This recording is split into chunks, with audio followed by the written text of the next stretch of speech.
원희룡 국토부 장관이 백지화 선언을 했어. 왜 백지화냐니까 충격요법이다. 원희룡 장관의 설명과 국토부 설명이 납득이 된다고 생각합니까? 위원님 배 앞으로 갑자기 고속도로가 바뀌면 위원님을 수사해야 되는 겁니까? 왜 아니요. 그렇게 알아보지도 않고 일방적으로 정권의 아니요. 편을 드는 겁니까? 자, 국민의 편을 드세요. 국민의 편을. 위원님 아까 말씀처럼 이건 느낌으로 말씀하시는 거잖아요. 제가 단서가 느낌으로 있습니까? 말하는 걸로 들립니까 지금? 저 그렇게 들립니다. 특활비와 관련해서 법무부만 집행 지침을 제출하진 않죠. 특활비 집행 지침을 제출하지 않는 것은 역대 정부나 마찬가지고요. 검찰만 용가리 통뼈입니까? 옆에 있는 박범계 장관이 포함해서 저는 지난 장관이 지침 걸 얘기하는 게 거부하셨고요. 아니고요. 그 윤석열 정부의 모든 부처의 장관들이 무슨 문재인 합창단이에요. 네, 업무 국세청이랑 장애 경찰청이 근데 업무 추진비 관련돼서 받은 자료 중에 그 영수증의 경우에는 한 61% 정도가 백지처럼 식별이 안 되는 상태로 카피돼서 왔다는 거예요. 검찰이 뭐 독립국이라든 이런 건 아니고 공개나 이런 부분에 있어서 좀 더 투명하게 영수증 원본을 보관하다 보면은 잉크가 휘발되지 않습니까? 6, 7년 되고 오래된 것이니까 잉크가 좀 휘발된 것을 말씀하시는 거고요. 누가 개인적으로 가족이 소고기 사 먹고 초밥 사 먹고 이런 게 아니거든요. 공직자들이 공직을 수행하는 과정에서 사용하면 된 것이다. 네, 5시엔 뉴스옥 오늘은 뉴스룸에서 시작을 하겠습니다. 정당 바로세우기 대표 신인규 변호사, 김민아 시사평론가와 함께하겠습니다. 오늘은 제 방으로 모셨습니다. 어서 오십시오. 네, 네. 안녕하세요. 지난주 옆방에 계셨는데 제가 좀 욕심이 나서 오늘은 제 방으로 좀 모시자고 했어요. 괜찮죠? 약간 냄새가 좀 다르긴 하네요. 네. 분위기는 근데 아, 화사하고 그래요? 좋습니다. 아, 네. 그렇습니까? 알겠습니다. 좋은 냄새를 계속 풍길 수 있도록 노력을 하도록 하겠습니다. 성역 없는 평론을 하시는 두 분과 함께 시작하도록 하겠습니다. 자, 조금 전에 영상 보셨죠? 어제 법사위 저희가 좀 모아봤는데 어제도 그렇고 오늘도 계속 많은 말들이 나오더라고요. 평가들이 많이 나오고 있는데 두 분 간단하게 평가부터 좀 들어볼까요? 어떠세요?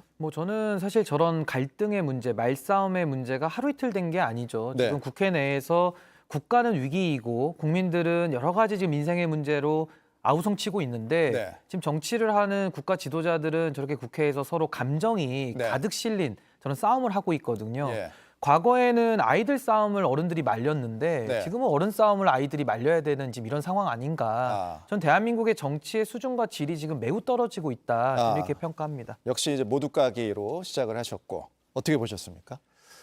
이런 이제 걱정 한탄을 예. 신인규 변호사처럼 이제 뜻 있는 분들은 이렇게 하지만 예. 지금 저기에 가 있는 분들은 애초에 예. 그 싸움, 아이들 싸움이라고 지금 말씀하셨지만 예. 유치한 싸움 하려고 작정하고 있는 사람들처럼 보이거든요. 예. 그래서 사실 할 일을 하고 있는 것처럼 보입니다. 이게 가장 큰 문제입니다. 그러니까 저런 상황이 어떤 우리 정치가 일반적으로 잘 되고 있는데 저런 게 돌발적으로 이렇게 나타나서 네. 이런 싸움이 벌어진 것이다라고 하면 그 돌발적인 문제를 우리가 해결하면 되는데 예. 그냥 그것을 위해서 존재하는 듯한 그러한 정치가 됐다라는 게 가장 큰 문제고 이 문제를 해결하기 위해서는 지금 어떤 수준에서는 안 되는 거고 네. 신인규 변호사처럼 뜻 있는 사람들이 국회로 가야 해결이 되겠죠. 그러지 않으면 해결이 네. 안 되지 않겠습니까? 이제 민주당 야당 의원들과 이제 국무위원인 이제 한동훈 장관의 설전인데 그래도 조금 더 이 설전의 책임 이렇게 뭐라 그럴까요? 너무 싸움처럼 보이는 이 책임이 조금 더 있다면 누구에게 있다고 보세요? 이제 책임을 얘기하면 저는 예. 언제나 예. 그게 지난 정권이든 그전 정권이든 현 정권이든 간에 예. 결국은 이제 정권이 책임을 져야 되는 문제가 정권. 분명히 있습니다. 왜냐하면 야당의 입장이라는 것은 지난 정권 때도 마찬가지였지만 예. 공격을 어쨌든 하게 되는 것이고 예. 이 공격이라는 거는 무슨 여러 가지 이유가 있겠지만 원론적으로는 정부가 예. 하는 일에 대해서 그 공격을 하고 문제 제기를 하고 그 문제 제기가 합당한 것으로 만들 수 있는 것인지 확인하는 게 야당의 책무예요. 예. 그러니까는 공격을 하는 과정에서 과하게 공격할 수도 있는 것이고 예. 또 말이 안 되는 얘기를 할 수도 있는데 물론 그 말이 안 되는 얘기하는 거는 국민들이 판단하고 심판을 하겠죠. 예. 그래서 그런 맥락이 있는 것인데 그런데 정부가 그리고 더군다나 국무위원이 예. 이런 국민의 대표인 국회라는 자리에 나와서 답변을 할 때에는 예. 그 국무위원의 격과 역할에 맞는 방식으로 답을 해야 되거든요. 격과 역할에 맞게. 지금 앞에 보시면 한동훈 장관이 여러 가지 얘기를 했습니다만 물론 한동훈 장관은 아마 유능한 장관일 것이고 예. 그 전부터 유능한 검사 출신이기 때문에 일을 잘하는 분이겠지만 예. 유독 국회에 와서 답변을 할 때 보면은 굉장히 정치적인 고려 사항이 있는 것 같은 답변을 계속해요. 그러니까 지금 앞에서 나온 이 답변 중에 예를 들면 특활비 영수증 이런 문제는 예. 그 영수증이 왜 제대로 구비되지 않았느냐. 그러니까 법원의 판결에 의해서 시민단체의 내용을 이제 제공하도록 되어 있는데 예. 왜 백지 영수증을 제출했느냐 물어볼 수 있는 거 아닙니까? 예. 근데 그 답을 하면서 꼭 전 정권도 그랬습니다. 이렇게 답을 해야 되는 것인가? 이 자리에 박범계 전 장관도 있습니다. 네. 이렇게 얘기를 해야 되는 거냐? 그리고 누구처럼 쇠고기나 초밥 사 먹지 않았습니다. 이렇게 얘기를 해야 되는 것이냐? 이거는 정치적인 답변 아닙니까? 그러니까 정당한 어떤 질문에 대해서 왜 그렇게 답변을 해서 오히려 이 질문과 답변 자체의 맥락을 정치적인 맥락 속에 포함시켜 버리느냐? 국무위원으로서는 저는 부적절한 답변이고 왜 그 책임이 있다고 봅니다. 정치적인 수사와 그런 답변을 하느냐? 어떻게? 그러니까 수사라는 게 그 수사가 아니고 이렇게 말을 할 때 레토릭이라는 거죠. 네. 그런 겁니다. 근데 저는 이제 정치의 사법화, 사법의 정치화 두 가지 다 문제가 전 있다라고 예. 보는데요. 결국에는 이 행정부와 입법부는 우리가 삼권 분립을 취하고 있기 때문에 예. 때론 갈등하지만 때론 협력해야 될 책임이 있는 겁니다. 예. 그리고 무엇보다도 한동훈 장관은 현재 국무위원 신분이고 네. 지금 사인이 아니지 않습니까? 예. 근데 저는 민주당 의원들에 대해서 저도 비슷한 인식을 갖고 있어요. 굉장히 의정 활동을 잘 못하고 예. 국민의 대표인 건 맞습니다만은 상당히 좀 이렇게 질문에 뭐 격이 떨어진다든지 여러 가지 태도에 문제가 있습니다. 예. 근데 그것을 저 같은 국민들이나 평론가들이 지적하는 것은 마땅한데 예. 그것을 국회에서 감사를 받거나 행정부에서 일익을 담당하는 현직 국무위원이 예. 의원하고 싸우는 게 말이 되겠습니까? 아. 근데 저는 지금 어떻게 보면 의원들에 대한 평가를 하고 계실 때가 아니라 한동훈 장관을 비롯한 국무위원들은 지금 대한민국의 키를 쥐고 있는 예. 선장들이거든요. 그렇다면 본인들이 정말로 좀 부족한 야당이더라도 어떻게든 아우르고 가서 국가를 제대로 정상화할 것을 노력해야 되는데 예. 지금 장관이 나와가지고 저렇게 말 하나도 지지 않고요.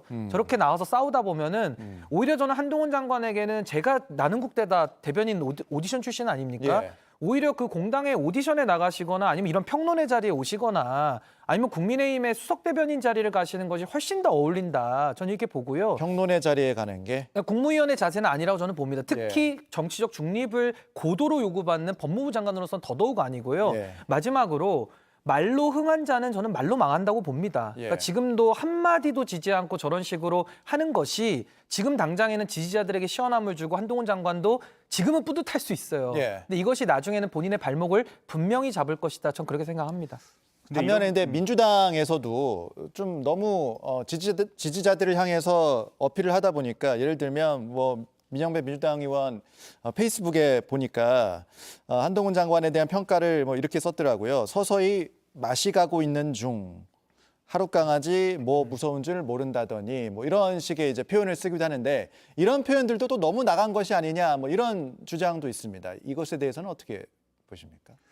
누가 봐도 이상한 글이죠. 네. 그러니까 민영배 의원도 국회의원 아닙니까? 예. 국민의 대표로서 선출된 국회의원이고 그 국회의원의 어떤 발언 그리고 행동이라는 것은 예. 굉장히 무겁게 해야 되는 것이죠. 예. 이게 뭐 한 번 얘기할 때마다 쓸 때마다 이렇게 보도가 되고 네. 그런 것들을 여기 와서 이제 우리 같은 평론가들이 막 이러니 저러니 얘기를 하는 정도인데 네. 당연히 무겁게 행동해야 되는 것이고 이런 식의 표현은 평론가에 불과한 저도 SNS에 이런 식으로 쓰지 않습니다. 예. 이거 굉장히 부끄러운 거거든요. 근데 왜 이런 식으로 쓸까? 이분들이 뭐 어떤 그러니까 왜 이렇게 쓸까? 예, 정치를 모르는 분들이 아님에도 불구하고 이렇게 쓰는 이유는 예.